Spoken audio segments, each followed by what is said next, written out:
Hello Year 10, welcome to lesson 2 of reading.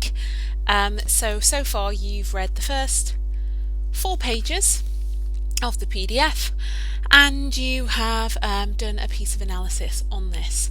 So next we are going to look at the next few pages. We're going to read the second half of Stave 1 starting at the top of page 5. So can you please grab your PDF and turn to page 5. Right at the top, good afternoon, just as Scrooge's nephew is leaving his office. It's where we stopped last lesson. If you have a copy of the novel, then hopefully you have saved the page that you were on. If it's this copy, then you are right there. Good afternoon and Happy New Year, good afternoon, on page 11. Okay, right, so without further ado, let's get rid of my Triceratops and we are going to start reading. Grab your highlighters, just like that. Okay.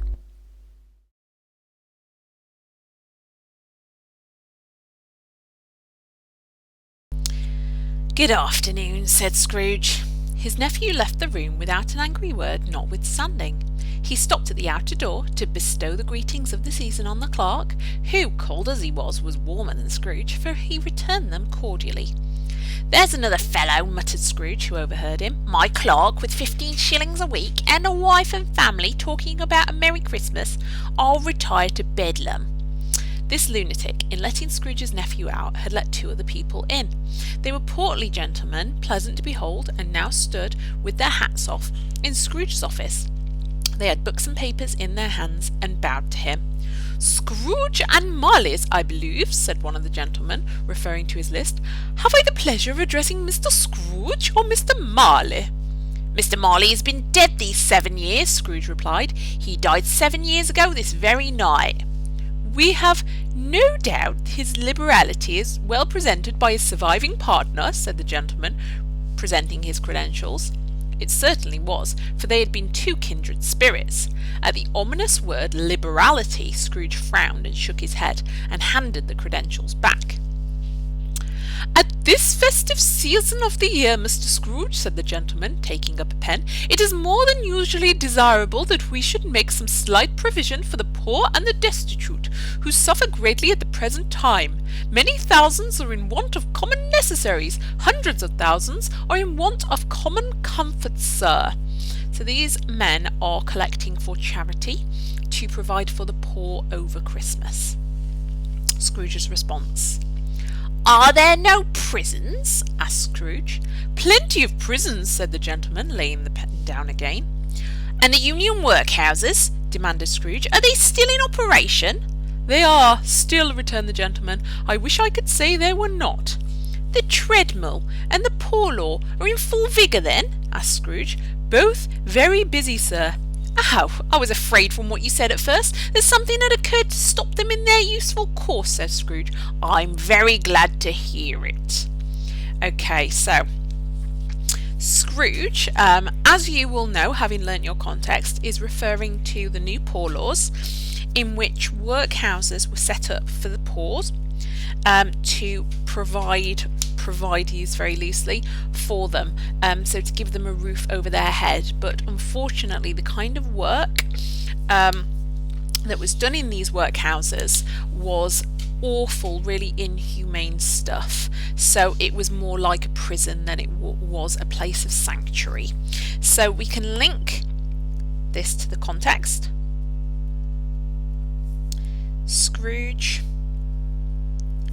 is in favour of the new poor laws and workhouses. Okay, so that's these quotes. So he thinks that the poor are provided for by these provisions, the workhouses, prisons. He's got no sympathy or no empathy to the people who have to be there. Okay, so we're going to pause here and focus on one of the quotes. It's actually two quotes in one that are going to be the basis of one of your flashcards. And so on the PowerPoint you've been sent, you will see that these two quotes, "Are there no prisons?" and "the union workhouses," have been put together as one quote. So, "Are there no prisons?" ? Then we put ... and "the union workhouses."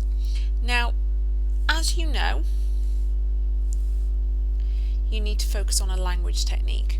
So here what we're going to focus on is the fact that they are questions. Now, the formal way that we talk about questions is we call them interrogative sentences.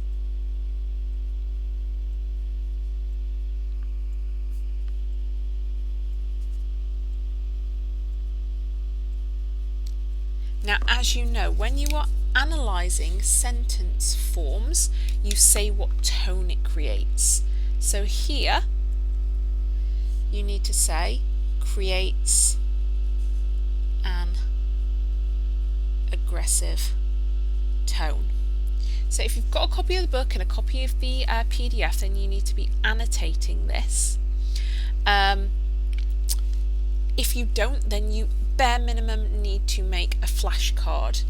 So it creates this impression that Scrooge is demanding. So he's demanding answers, he's demanding almost that they go there. So it really helps develop the character of Scrooge. So make sure that you've got those annotated, and that if you've not got them annotated, you make your flashcard. I will go through flashcards at the end. Okay, so moving on.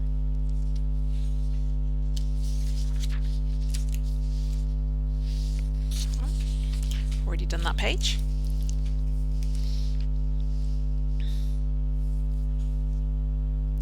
Under the impression that they scarcely furnish Christian cheer of mind or body to the multitude, returned the gentleman, a few of us are endeavouring to raise a fund to buy the poor some meat and drink, and means of warmth. We choose this time because it is a time of all others when want is keenly felt and abundance rejoices. What shall I put you down for? So he's asking how much money Scrooge wishes to donate.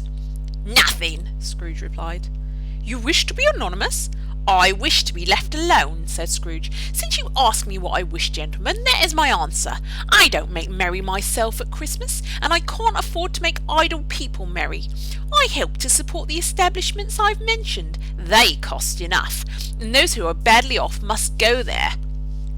Many can't go there, and many would rather die. If they would rather die, said Scrooge, they'd better do it and decrease the surplus population. Besides, excuse me, I don't know that. But you might know it, observed the gentleman. Right, really important quote.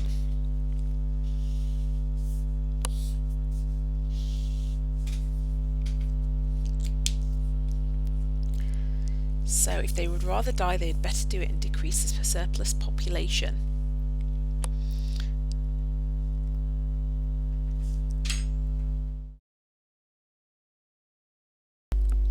Okay, Year 10. So, we are now going to focus on this as our second quote that we're making a flashcard for. So, if you've got a copy of the text, please annotate as we go. If you do not, then the bare minimum you need to do, as you know, is to make a flashcard. Okay, everyone else will do these at the end. So, we've got this quote, if they would rather die, they had better do it and decrease the surplus population.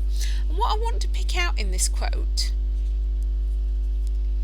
is this repeated D sound. Okay, so D along with P and B is a plosive sound. So we're going to mark this as plosive alliteration, and we're going to say that this is quite harsh and it creates an aggressive tone. I would also pick out this phrase, they better do it, so do it, and say that this creates a heartless tone. Okay, He's using quite clinical language, the surplus population, isn't he? So he sounds more businesslike than human, and he doesn't show any humanity here. So he's focused on the surplus population. So he's focused on numbers and practical matters rather than the actual human experience of people dying and their feelings and their pain. So very heartless in terms of how Scrooge is behaving. So if you've not got that annotated, can you pause now?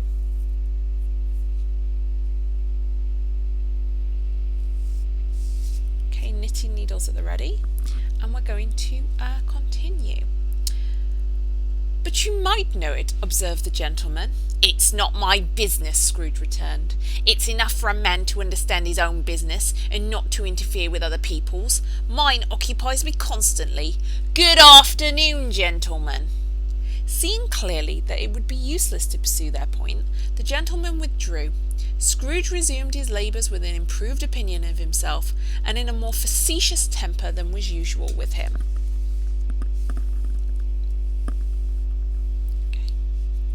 Meanwhile, the fog and darkness thickened so that people ran about with flaring links, proffering their services to go before horses in carriages and conduct them on their way. The ancient tower of a church, whose gruff old bell was always peeping slyly down at Scrooge out of a Gothic window in the wall, became invisible, and struck the hours and quarters in the clouds with tremulous vibrations afterwards, as if its teeth were chattering in its frozen head up there. The cold became intense. In the main street, at the corner of the court, some labourers were repairing the gas pipes, and had lighted a great fire in a brazier, round which a party of ragged men and boys were gathered, warming their hands and winking their eyes before the blaze in rapture. The water plug being left in solitude, its overflowing sullenly congealed and turned to misanthropic ice. The brightness of the shops where holly sprigs and berries crackled in the lamp heat of the windows made pale faces ruddy as they passed. Right, just going to pause there. So we've got fog, darkness. The fog is really thick. So we've got this pathetic fallacy here.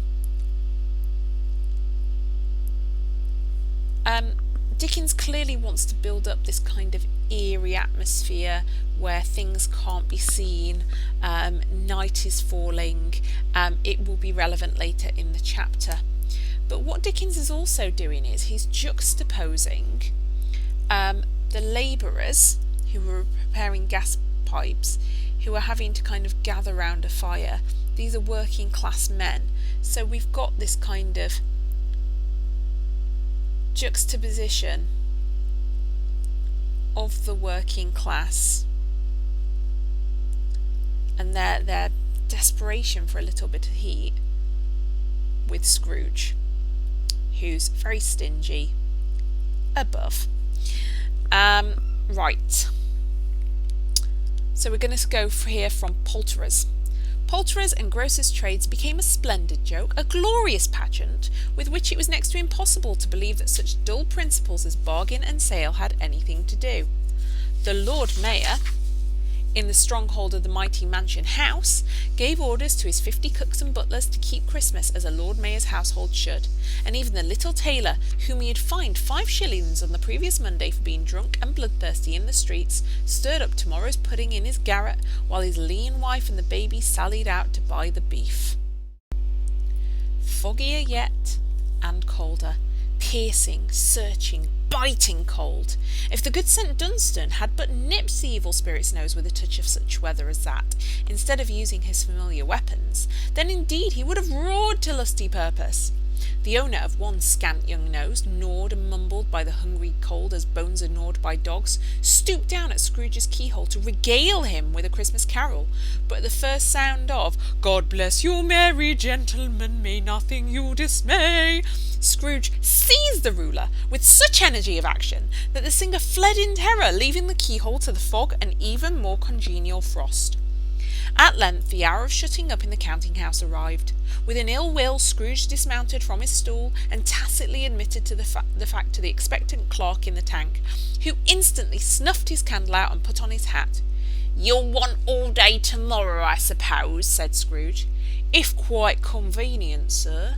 "It's not convenient," said Scrooge, "and it's not fair. If I was to stop £half-a-crown for it, you'd think yourself ill-used, I'll be bound." The clerk smiled faintly. "And yet," said Scrooge, "you don't think me ill-used when I pay a day's wages for no work." The clerk observed that it was only once a year. "A poor excuse for picking a man's pocket every 25th of December," said Scrooge, buttoning his greatcoat to the chin. "But I suppose you must have the whole day." "Be here all the earlier next morning." The clerk promised that he would, and Scrooge walked out with a growl. Okay, so we've got some animalistic imagery there.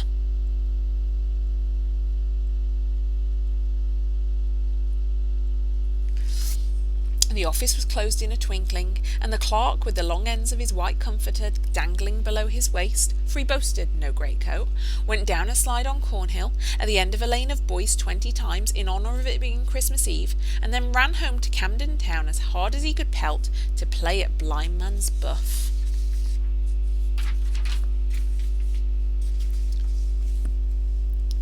Scrooge took his melancholy dinner in his usually melancholy tavern, and having read all the newspapers and beguiled the rest of the evening with his banker's book, went home to bed. He lived in chambers which had once belonged to his deceased partner. They were a gloomy suite of rooms, in lowering pile of building up a yard, where it had so little business to be that one could scarcely help fancying it must have run there when it was young house, playing hide-and-seek with the other houses, and forgotten the way out again. It was old enough now, and dreary enough, for nobody lived in it but Scrooge, the other rooms being all let out as offices. The yard was so dark that even Scrooge, who knew its every stone, was fain to grope with his hands. The fog and frost hung so about the black old gateway of the house that it seemed as if the genius of the weather sat in mournful meditation on the threshold. Now, it's a fact that there was nothing at all particular about the knocker on the door, except that it was very large. It's also a fact that Scrooge had seen it night and morning during his whole residence in that place. Also that Scrooge had as little of what is called fancy about him as any man in the city of London, even including, which is a bold word, the corporation, aldermen and livery. Let it also be borne in mind that Scrooge had not bestowed one thought on Marley since his last mention of his 7 years dead partner that afternoon. And then let any man explain to me, if he can, how it happened that Scrooge, having his key in the lock of the door, saw in the knocker without it undergoing any intermediate process of change, not a knocker, but Marley's face. Marley's face. It was not in impenetrable shadow as the other objects in the yard were, but had a dismal light about it, like a bad lobster in a dark cellar. It was not angry or ferocious, but looked at Scrooge as Marley used to look, with ghostly spectacles turned upon its ghostly forehead.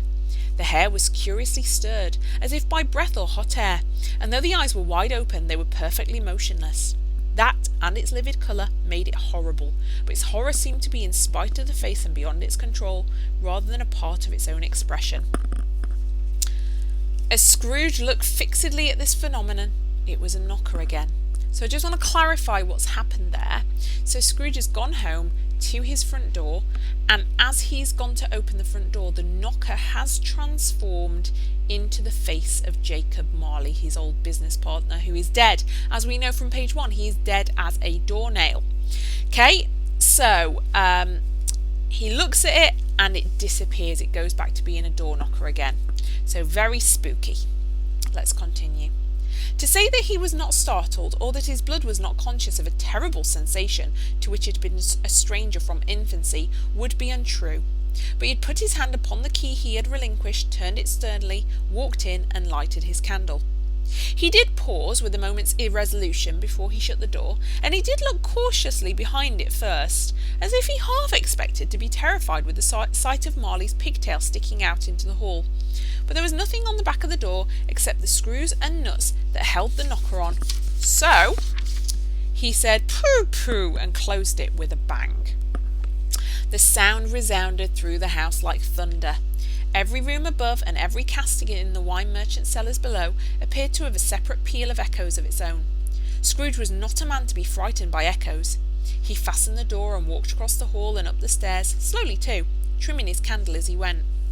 You may talk vaguely about driving a coach and six up a good old flight of stairs, or through a bad young Act of Parliament, but I mean to say you might have got a hearse up that staircase, and taken it broadwise with the splinter bar towards the wall and the door towards the balustrades, and done it easy. There was a plenty of width for that, and room to spare, which is perhaps the reason why Scrooge thought he saw a locomotive hearse going before him in the gloom. Half a dozen gas lamps out of the street wouldn't have lighted the entry too well, so you may suppose it was pretty dark with Scrooge's dip. So just to clarify, a hearse is a funeral car. So Dickens is saying that Scrooge's staircase was wide enough to get a funeral car, not a car though in Victorian times, horse and carriage, or several horses and carriage. So a black carriage drawn by horses could fit up his stairs, and Scrooge, as he peers up the stairs before he goes up there, he thinks he sees some ghostly hearse, so horse and carriage, going up the stairs before him. So he's seeing things, he thinks. Carrying on. Up Scrooge went, not caring a button for that. Darkness is cheap, and Scrooge liked it. But before he shut his heavy door, he walked through his rooms to see that was all right. He had just enough recollection of the face to desire to do that. Sitting room, bedroom, lumber room, all as they should be. Nobody under the table, nobody under the sofa, a small fire in the grate, spoon and basin at the ready, and a little saucepan of gruel, Scrooge had a cold in his head, upon the hob. Nobody under the bed, nobody in the closet, nobody in the dressing gown, which was hanging up in a suspicious attitude against the wall. Lumber room as usual. Old fire guard, old shoes, 2 fish baskets, washing stand on 3 legs, and a poker. Quite satisfied, he closed his door and locked himself in. Double locked himself in, which was not his custom. Thus secured against surprise, he took off his cravat, put on his dressing gown and slippers and his nightcap, and sat down before the fire to take his gruel. It was a very low fire indeed, nothing on such a bitter night. He was obliged to sit close to it and brood over it before he could extract the least sensation of warmth from such a handful of fuel. The fireplace was an old one, built by some Dutch merchant long ago and paved all around with quaint Dutch tiles designed to illustrate the scriptures. There were Cains and Abels, Pharaoh's daughters, queens of Sheba, angelic messengers descending through the air on clouds like feather beds, Abrahams, Belshazzars, apostles putting off to sea in butterboats, hundreds of figures to attract his thoughts, and yet the face of Marley, 7 years dead, came like the ancient prophet's rod and swallowed up the whole. If each smooth tile had been blank at first, with power to shape some picture on its surface from the disjointed fragments of his thoughts, there would have been a copy of old Marley's head on every one. "Humbug," said Scrooge, and walked across the room. After several turns he sat down again. As he threw his head back in the chair, his glance happened to rest upon a bell, a disused bell, that hung in the room and communicated for some purpose now forgotten with a chamber in the highest story of the building. It was with great astonishment and with a strange inexplicable dread that as he looked he saw this bell begin to swing. It swung so softly in the outset that it scarcely made a sound, but soon it rang out loudly, and so did every bell in the house. This might have lasted half a minute or a minute, but it seemed like an hour. The bells ceased as they had begun, together. They were succeeded by a clanking noise deep down below, as if some person were dragging a heavy chain over the casks in the wine merchant's cellar. Scrooge then remembered to have heard that ghosts in haunted houses were described as dragging chains. The cellar door flew open with a booming sound, and then he heard the noise much louder on the floors below, then coming up the stairs, then coming straight towards his door. "It's humbug still," said Scrooge. "I won't believe it." His colour changed, though, when, without a pause, it came on through the heavy door and passed into the room before his eyes. Upon its coming in, the dying flame leapt up as if though it cried, "I know him, it's Marley's ghost," and fell again. The same face. The very same. Marley in his pigtail, usual waistcoat, tights and boots, the tassels on the latter bristling like his pigtail and his coat skirts, and the hair upon his head. The chain he drew was clasped about his middle. It was long and wound about him like a tail, and it was made, for Scrooge observed it closely, of cash boxes, keys, padlocks, ledgers, deeds, and heavy purses wrought in steel. His body was transparent, so that Scrooge, observing him, and looking through his waistcoat, could see 2 buttons on his coat behind. Scrooge had often heard it said that Marley had no bowels, but he had never believed it until now. No, nor did he believe it even now. Though he looked at the phantom through and through, he saw it standing before him, though he felt the chilling influence of its death-cold eyes, and mocked the very texture of the folded kerchief bound about its head and chin, which wrapper he had not observed before. He was still incredulous, and fought against his senses. "Oh, now," said Scrooge, caustic and cold as ever, "what do you want with me?" "Much!" Marley's voice, no doubt about it. "Who are you?" "Ask me who I was." "Who were you, then?" said Scrooge, raising his voice. "You're particular for a shade." He was going to say to a shade, but substituted this as more appropriate. "In life I was your partner, Jacob Marley." Can you sit down?" asked Scrooge, looking doubtfully at him. "I can." "Do it, then." Scrooge asked the question because he didn't know whether a ghost so transparent might find himself in a condition to take a chair, and felt that in the event of its being impossible, it might involve the necessity of an embarrassing explanation. But the ghost sat down on the opposite side of the fireplace, as if he were quite used to it. "You don't believe in me," observed the ghost. "I don't," said Scrooge. "What evidence would you have of my reality beyond that of your senses?" "I don't know," said Scrooge. "Why do you doubt your senses?" "Because," said Scrooge, "a little thing affects them. A slight disorder of the stomach makes them cheats. You may be an undigested bit of beef, a blot of mustard, a crumb of cheese, a fragment of an underdone potato. There's more of gravy than of the grave about you, whatever you are." Scrooge was not much in the habit of cracking jokes, nor did he feel in his heart by any means waggish then. The truth is that he tried to be smart as a means of distracting his own attention and keeping down his terror, for the spectre's voice disturbed the very marrow in his bones. So Marley, who we know is dead, has turned up in Scrooge's apartment as a ghost. Scrooge refuses to believe he's real. He says he thinks he's having hallucinations because he's got a bit of undigested food in his stomach, and he refuses to in any way accept that Marley might be real, and he makes a joke that there's more of the gravy about the grave than him, but he's making that joke in a defensive way to deflect from the fact that he's terrified. So let's continue. To sit staring at those fixed glazed eyes in silence for a moment would play, Scrooge felt, the very deuce with him. There was something very awful, too, in the spectre's being provided with an infernal atmosphere of its own. Scrooge could not feel it himself, but this was clearly the case, for though the ghost sat perfectly motionless, its hair and skirts and tassels were still agitated as by the hot vapour from an oven.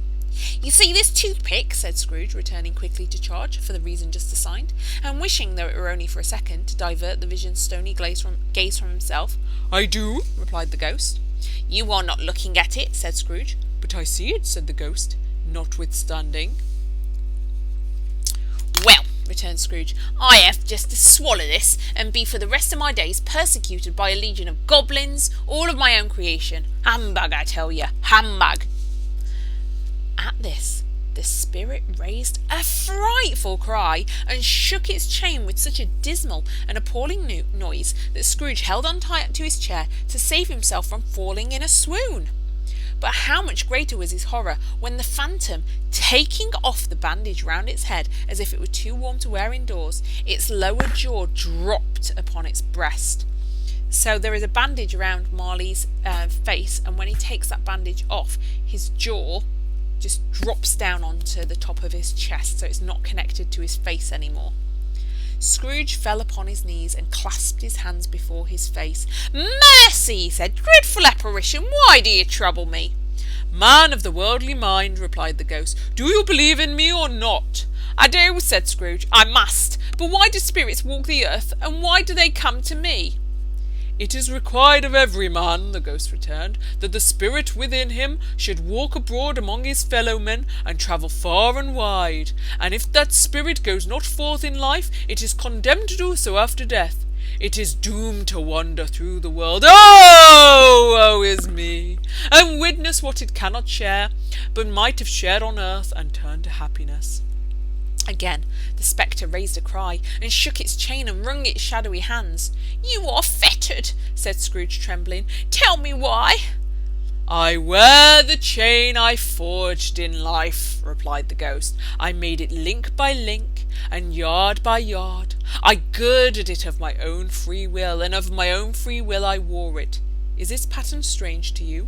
Scrooge trembled more and more. Right, our last key quote of the lesson: "I wear the chain I forged in life." Okay, so this is a really important quote for explaining Marley's ghost. Now, as you saw earlier, he is wrapped up in chains, and from these chains he's got things like keys, purses, banknotes, holding boxes, all sorts of things relating to money. So he's saying that in his life, his actions made this chain. Okay, so we are saying here, the chain is a metaphor for his choices in life. Okay, the verb forged means to make out of metal, so make from metal, which suggests it is unbreakable. So once you have forged your chain in life, it's unbreakable. I hope you can read that, my handwriting's bad. So we've got the chain is a metaphor for his choices in life. We've got forged meaning to make out of metal, to suggest that chain that he's made is unbreakable. He can't escape from it now, so he's fated for the rest of his life to go around with the things he valued in life attached to him. So every single link of that chain he made himself through individual actions and decisions, and he tells us that everything he did in his life was free will. He had the choice, so he wasn't forced to do those selfish things like Scrooge. He's done it from his free will. Okay, so if you've numbered your pages, we're on page 13. So, knitting needles at the ready, let's continue. "Or would you know," pursued the ghost, "the weight and length of the strong coil you bear yourself? It was full as heavy and as long as this 7 Christmas Eves ago. You have laboured on it since. It is a ponderous chain." Scrooge glanced about him on the floor in the expectation of finding himself surrounded by some 50 or 60 fathoms of iron cable, but he could see nothing. "Jacob," he said imploringly. "Oh, Jacob Marley, tell me more. Speak comfort to me, Jacob." "I have none to give," the ghost replied. "It comes from other regions, Ebenezer Scrooge, and is conveyed by other ministers to other kinds of men. Nor can I tell you what I would. A very little more is all permitted to me. I cannot rest, I cannot stay, I cannot linger anywhere. My spirit never walked beyond our counting-house. Mark me! In life my spirit never roved beyond the narrow limits of our money-changing hall, and weary journeys lie before me." So Jacob Marley is saying that now he's dead, he's been made to travel the world and see things that he never saw in life. Because in life he never really looked beyond his counting house where he counted out his money, and so he's been made to see the suffering of other people. It was a habit with Scrooge, whenever he became thoughtful, to put his hands in his breeches pockets. Pondering on what the ghost had said, he did so now, but without lifting up his eyes or getting off his knees. "You must have been very slow about it, Jacob," Scrooge observed in a businesslike manner, though with humility and deference. "Slow?" the ghost repeated. 7 years dead," mused Scrooge, "and travelling all the time." "The whole time," said the ghost. "No rest, no peace, incessant torture of remorse." "You travel fast?" said Scrooge. "On the wings of the wind," replied the ghost. "You might have got over a great quantity of ground in 7 years," said Scrooge. The ghost, on hearing this, set up another cry, and clanked its chain so hideously in the dead silence of the night that the ward would have been justified in indicting it for nuisance. "Oh, captive bound and double ironed," cried the phantom, "not to know that ages of incessant labour by immortal creatures for this earth must pass into eternity before the good of which it is susceptible is all developed. Not to know that any Christian spirit working kindly in its little sphere, whatever it may be, will find its mortal life too short for its vast means of usefulness. Not to know that no space of regret can make amends for one's life opportunity misused. Yet such was I. Oh, such was I." "But you were always a good man of business, Jacob," faltered Scrooge, who now began to apply this to himself. "Business!" cried the ghost, wringing its hands again. "Mankind was my business. The common welfare was my business. Charity, mercy, forbearance, and benevolence were all my business. The dealings of my trade were but a drop of water in the comprehensive ocean of my business." Okay, this is a really important quote. Mankind was my business. So we're linking here to Dickens's purpose.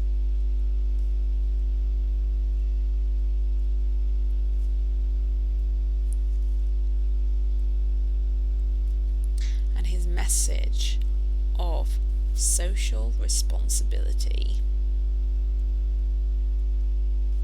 Okay, so Marley's saying that in his life he looked after his business, so Scrooge and Marley.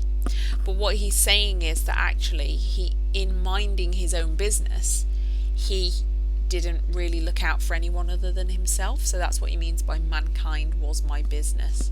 Nice short declarative sentence to really power that message home. Okay, let's carry on. It held up its chain at arm's length, as if that were the cause of all its unavailing grief, and flung it heavily upon the ground again.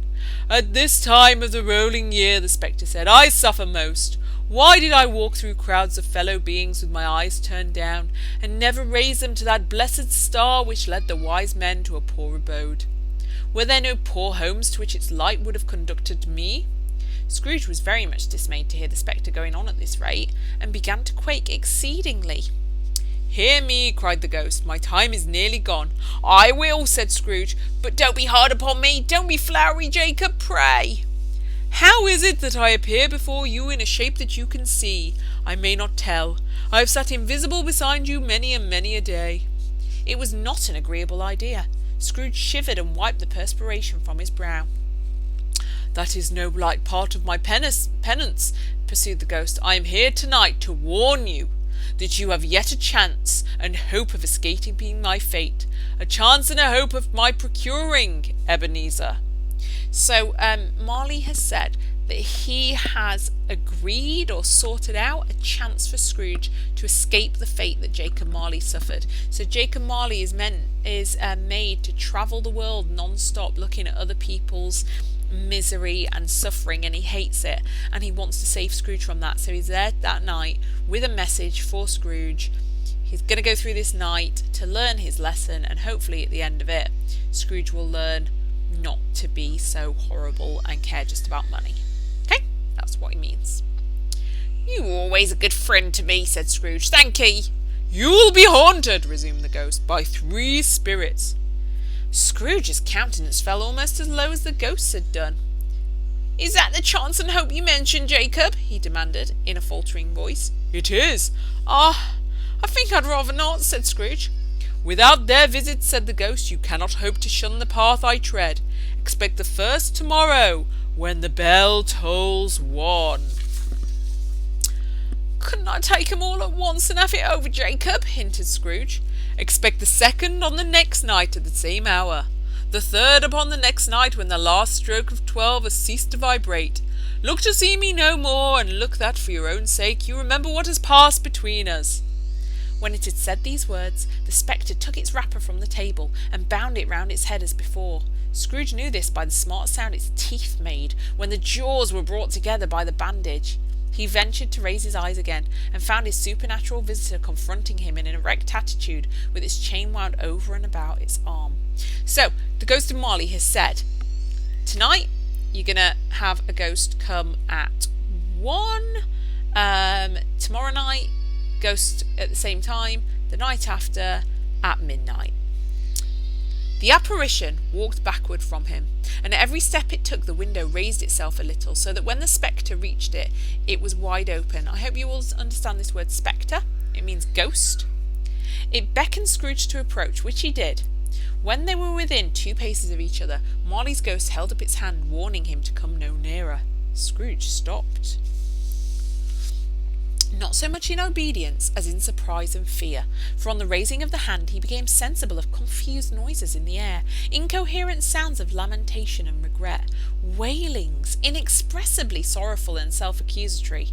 The spectre, after listening for a moment, joined in the mournful dirge and floated upon the bleak, dark night. Okay, so Scrooge can hear all the other ghosts going out the window. A dirge is a really kind of low, unpleasant sounding song. So all those ghosts all together are making this almost tuneful noise, but it's awful. It's unpleasant. Scrooge followed to the window, desperate in his curiosity. He looked out. The air was filled with phantoms, wandering hither and thither in restless haste, and moaning as they went. Every one of them wore chains like Marley's ghost. Some few, they might be guilty governments, were linked together. None were free. Many had been personally known to Scrooge in their lives. He'd been quite familiar with one old ghost in a white waistcoat, with a monstrous iron safe attached to its ankle, who cried piteously at being unable to assist a wretched woman with an infant, whom it saw below upon a doorstep. The misery with them all was clearly that they'd sought to interfere for good in human matters and had lost the power forever. Whether these creatures faded into mist or mist enshrouded them, he could not tell, but they and their spirit voices faded together, and the night became as it had been when he walked home.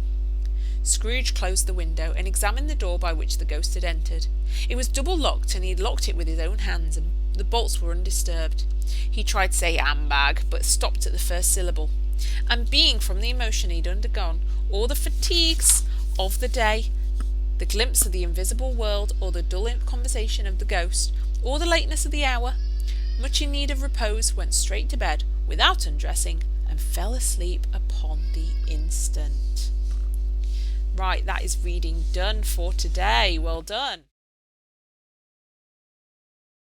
10. So the last thing we have to do now is to make our flashcards. So there are some tasks on the PowerPoint, 5 bullet point summary and making flashcards. It's up to you what order you do those in once I finish talking, but I just want to talk you through the flashcards. It's the last thing that I'm going to do today.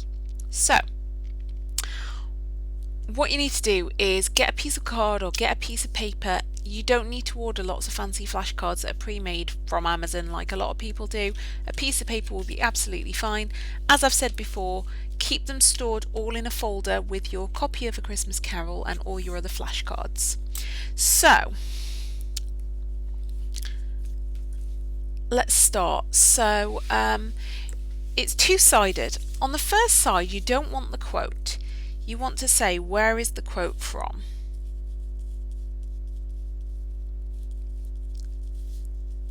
And then you want to say, who says the quote, or who's it about? What is said, or what is the quote about? When is it? And why? Why is it said? Why is Dickens doing that? And then you want, on the other side, you want your quote, and then you want your zoom, your explanation of what the quote shows, your technique, and your context. Okay, so the quote that we are going to look at is actually one from the reading from last lesson, or 2 lessons ago when we last read. But I want to get you started off on this one so you can cover the other 3 that we've done today in our annotations. So we're going to look at Fred's quote, "A Merry Christmas, Uncle."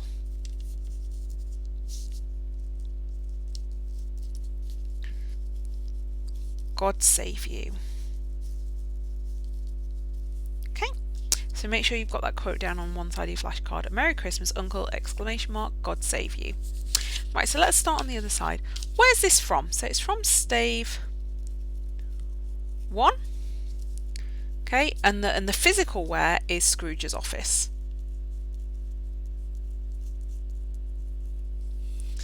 Okay, who says it? Fred.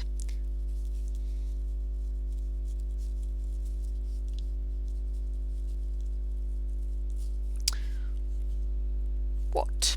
So, what's it about? It's him greeting Scrooge despite his ongoing rudeness. That's what this quote is. So he's been rude to Fred for years. By the sounds of their conversation, he's never been particularly pleasant to Fred, but he's greeting him nicely despite the fact that he's ongoingly rude. Okay, so when is it said? So it's said in Stave 1, and it is the opening scene. It's Christmas Eve. And it's the afternoon. Okay. Why is this quote in there? So this quote is in here to contrast Fred with Scrooge.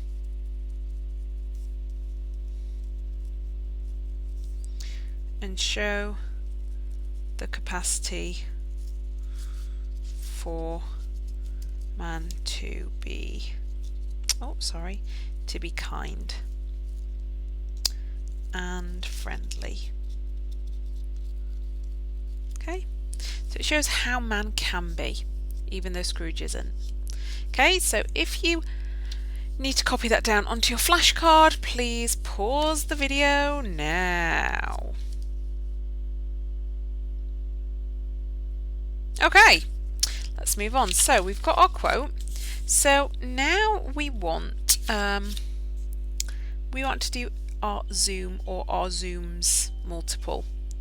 So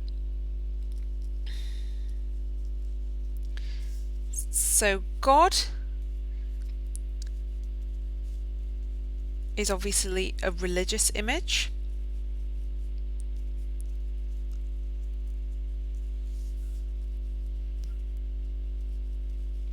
Shows he's being someone who is good and righteous.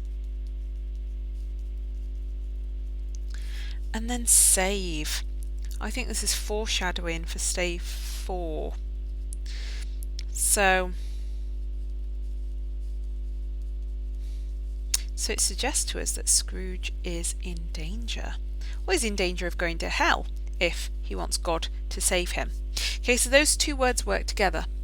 Okay, so technique-wise, we've got exclamatory sentences which create a joyful tone.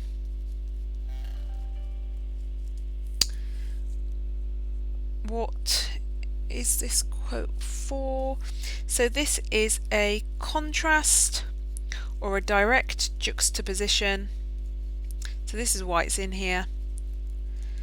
To Scrooge's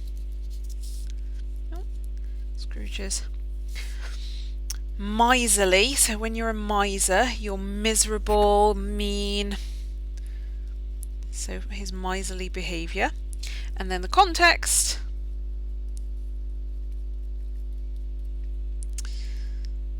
So I would say, England still a Christian country. So Fred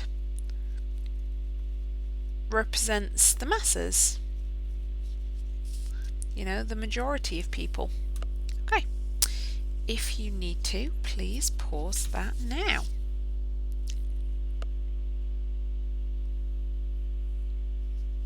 Okay, so you've been given 3 of the quotes for this chapter. or this half of the stave, on the PowerPoint that's been sent round. So you now need to make 3 of your own flashcards and do your 5 bullet point summary. So your other 3 quotes are there no workhouses, ? And the union workhouses, ? You've got, if they'd rather die, then they had better do it and decrease the surplus population. And you also have, I wear the chains I forged in life. Right, go forth, make your flashcards, and I will see you or speak to you next time. Stay